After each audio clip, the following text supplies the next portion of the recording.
Payag kayo nito mga tansong talangka? Pumapangatlo lang po itong idol ninyo si Bongbong Marcos Jr. Nahiya pa si Martin Romualdez, no? Hindi pa niya ginawang 100% yung kanyang ratings.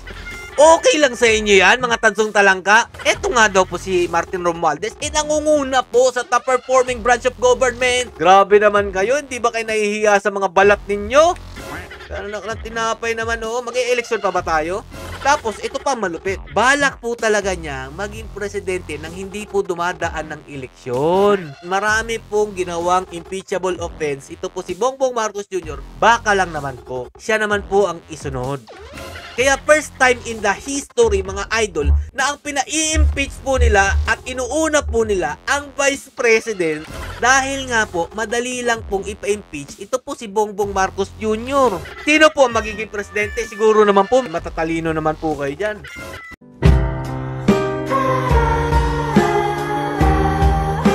Yo, what's up mga lods? It's Miguel Peps TV. Welcome back po sa ating channel. Ang lupit naman po talaga nitong administrasyon ni Bongbong Marcos Jr. Okay lang sa kanya na maging pangatlo po siya. Laban po dito po kay House of Representative Speaker Martin Romualdez. Ang look ng tinapay naman. Grabe naman pamboboosting ng ratings nito. 55.50% daw po ang kanyang ratings. Top performing branch of government.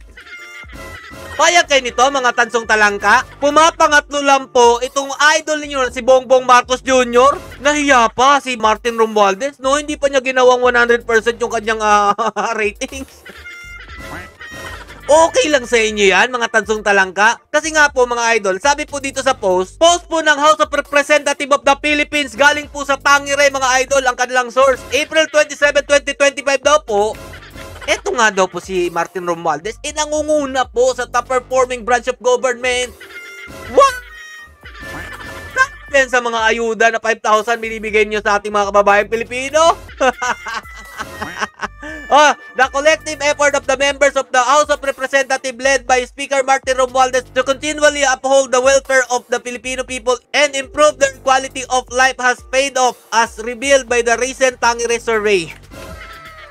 According to the survey conducted on April 21, 2025, the bigger chamber is the highest performing branch of the Philippine government, having received the highest satisfaction ratings of 55.5%. The House co-equal body under the legislative branch, the Senate, on the other hand, received a 44.74% satisfaction ratings. Meanwhile, the Office of the Vice President o OVP has the lowest satisfaction ratings of 4.50% under the executive branch. Ito naman si Martin Romualdez, so nahiya pa. Ano nung tinapay naman? Maniniwala ba kayo sa ratings na ginawa po ng Tangere? Baka naman po proud pa rin po yung mga tansong talangka dyan o nanggagalaiti na rin kayo kasi nga po naungusan po ng kanyang pinsan na si Martin Romualdez ang inyong iniidolong Pangulo na si Bongbong Marcos Jr. Ito pa ang malupit dyan mga idol. Yung 9 daw po na kandidato ng alyansa ni Bongbong Marcos Jr. pasok daw po sa Magic 12. Na tinapay. Siyempre, hindi kasama yung kapatid niya dyan, si Amy Marcos. Sino po yung natanggal dyan mga lodi? Sabi po dito, ito po si Erwin Tulfo, si Pia Cayetano, si Tito Soto, si Binay, si Panfilo Lacson, si Pacquiao, si Lito Lapid, si Camille Villar, si Robong Revilla. Sino po hindi nakapasok sa kanila dyan mga idol? Si Tolentino, si Amy Marcos, at sino nga po pa yung isa nilang pang 12? Basta ito daw po mga lodi, yung nandyan sa litrato, yan daw po yung 9 candidates ng alyansa ng Bagong Pilipinas, pasok daw po sa Magic 12. Tawag na lang tayo mag-eleksyon dito, kayo rin naman pala ang mananalo. Ang tinapay naman, oo. So, hindi po nila sinama dito si Tolentino, mga lodi. Pero, kumakalat na naman po sa mga post na grabe po yung boosting nila dito po kay Tolentino. 52.9% daw po. Bigla si Tolentino. Galing po ito sa Pilipinas Today. Grabe po talaga itong Pilipinas Today, mga idol, no? Grabe po yung pambuboost nito sa alyansa. Alam naman natin na pinost po ito ni Sas Ragondo Sasot na itong Pilipinas Today mga idol, bayad po ito. Bayad. Page po na binabayaran para sa sariling interest ng isang politiko. Hindi ko lang po alam kung sino pong nasa likod nito Pero pinakita po doon sa post ni Sasot mga idol na siya po ang #1 most paid page mga idol para po i-boost ang mga pinopost nila. Grabe po, no? Ang laki po ng perang binibitawan ng kung sino man po nasa likod nito. 52.9% kay Tolentino na isa po itong traidor. Ano ng tinapay naman, ito pa. Sabi pa po dito, yun pa rin po ng post, si Pilipinas Today pa rin. Sentol po, NAP9, Senate bet ng Pinoy Survey. Ano ba talaga ang gulo? Kung dito hindi siya kasali, bakit naman dito sa Pilipinas Today, kasali siya? Sige na, kayo na. Yung 12 na po ng alyansa, panalo na po yan. Sa Inidoro. Sabi pa dito mga Lodi, pasok si Senate Majority Leader Francis Tolentino sa top 12 senatorial best ng sambayan ng Pilipino para po sa darating na 2025 elections. Base po sa latest senatorial election preference survey ng Publicus Asia Inc. Anak ng tinapay, Sino pa po mga Lodi? Yung isa pa po, si Binay. Pasok naman po siya sa top 7. Grabe, pati sila lang din, nag-aagawan pa ng posisyon. Usas sa Makati City Mayor Abby Binay sa nangungunang kandidatong gustong ibutang sa Senado umabot nga 2025 midterm election base sa pinakabagong survey na Social Pulse Asia. Dito naman po sa Visayas po ito pinost, kaya Bisaya Ano nang tinapay naman? Wag naman masyadong nagpaghahalataan. Grabe naman kayo. Hindi ba kayo nahihiya sa mga balat ninyo?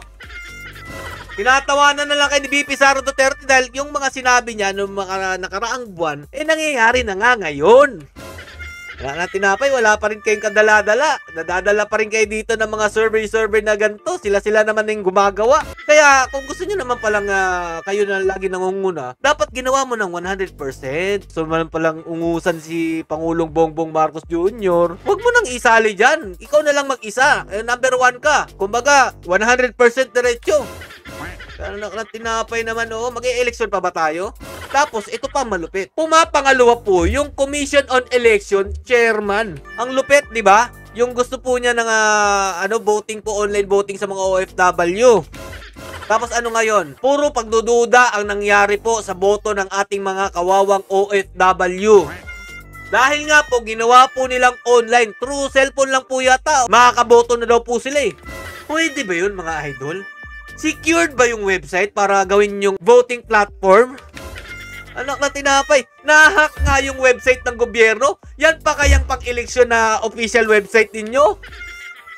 Anak na tinapay naman, tas ginawa nyo pa 51.45% ang kanyang ratings. Sige, gawin na nating pangatlo si Bongbong Marcos Jr. Kasi nga po, mga Lodi, alam na po natin ang utak ng number 1 dito. Balak po talaga niya maging presidente nang hindi po dumadaan ng eleksyon.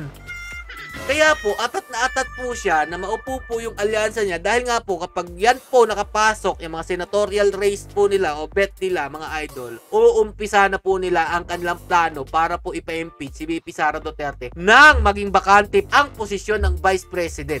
Sino po ang papalit? Walang iba kundi yung number 1 sa ratings. Yung pinsan po ng inyong Pangulo. Ng tinapay. Tapos, ito lang naman ang sa tingin ko. Aking sariling opinion lang po ito, dahil nga marami pong ginawang impeachable offense. Ito po si Bongbong Marcos Jr. Baka lang naman po. Siya naman po ang isunod. Kaya first time in the history, mga idol, na ang pina-i-impeach po nila at inuuna po nila ang Vice President. Dahil nga po, madali lang pong ipa-impeach. Ito po si Bongbong Marcos Jr. Sino po ang magiging presidente? Siguro naman po matatalino naman po kayo dyan. Siyempre, walang iba. Yung may hawak po sa Makabayan Block. Ngayon, baka naman matauhan na kayo, mga tansong talangka. Huwag po masyadong bulag. Isipin po ninyo kung ano po yung nangyayari. Na parang ano lang po yan, puzzle lang din po yan. Kailangan ninyong resolbahin. Kung malawak lang po ang inyong pag-iisip, alam na po ninyo kung ano po yung ginagawang hakbang nito ni Martin Romualdez at ang kanya mga nasasakupan dyan po sa Kongreso. Kaya ingat-ingat po kayo. Lalong-lalo na po yung mga masyado pong panatiko. Alamin po ninyo ang hiwaga po ng politika. Para malaman nyo po talaga kung sino-sino po ang magtatrayduran dyan sa huli. Hanggang dito na lang po muna. Nag-share lang po ako sa inyo ng aking saloobin. Baka na naman po uminit ang ulo ninyo. Wala po ako magagawa dyan. Basta nandito lang po ako para linawin sa utak ninyo na itong administrasyon na ito masyadong gahaman sa posisyon. Stay safe mga idol and God bless you all. Duterte pa rin.